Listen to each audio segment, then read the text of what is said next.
BJP ने चुनाव से पहले जो खेला खेला है वो शायद ही कांग्रेस या सपा की समझ में आए। पहले बिहार में कर्पूरी ठाकुर को भारत रत्न देने का ऐलान करके नीतीश कुमार को अपनी साइड कर लिया और फिर यही गेम उन्होंने यूपी में भी खेल लिया। चौधरी चरण सिंह को भारत रत्न देने का ऐलान करने के बाद कहीं न कहीं जयंत चौधरी के बीजेपी में जाने की जो अफवाहें उड़ रही थी उन्हें अब हवा मिल चुकी है।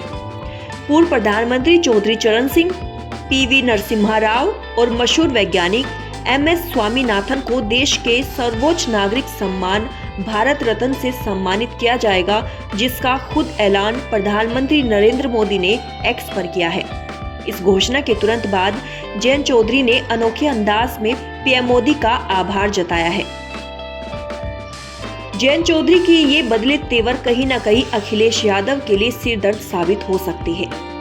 राष्ट्रीय लोकदल के राष्ट्रीय अध्यक्ष जयंत चौधरी ने अपने दादा को भारत रत्न मिलने को लेकर पीएम मोदी का अनोखे अंदाज में आभार जताया और एक्स पर लिखा, दिल जीत लिया। उन्होंने इशारों में अखिलेश यादव और विपक्षी गठबंधन इंडिया की टेंशन बढ़ा दी है। बीते कुछ दिनों से सियासी महकमे में ये चर्चा जोरों से थी कि जयंत भी ममता और नीतीश की तरह इंडिया गठबंधन को गच्चा देकर बीजेपी के साथ जा सकते हैं। ऐसे में अब उनका ये पोस्ट इस दावे को और भी मजबूत कर रहा है।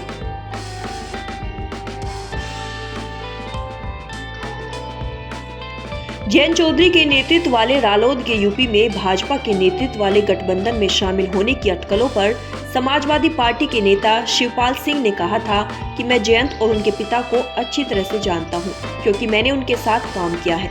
मुझे उम्मीद है कि जयंत किसानों के विरोध को कमजोर नहीं होने देंगे, वो कहीं नहीं जाएंगे, हमें विश्वास है। हालांकि शिवपाल के इस दावे के तुरंत बाद जयंत के तेवर बदले नजर आए। एक पोस्ट में प्रधानमंत्री नरेंद्र मोदी ने कहा, हमारी सरकार का यह सौभाग्य है कि देश के पूर्व प्रधानमंत्री चौधरी चरण सिंह जी को भारत रत्न से सम्मानित किया जा रहा है।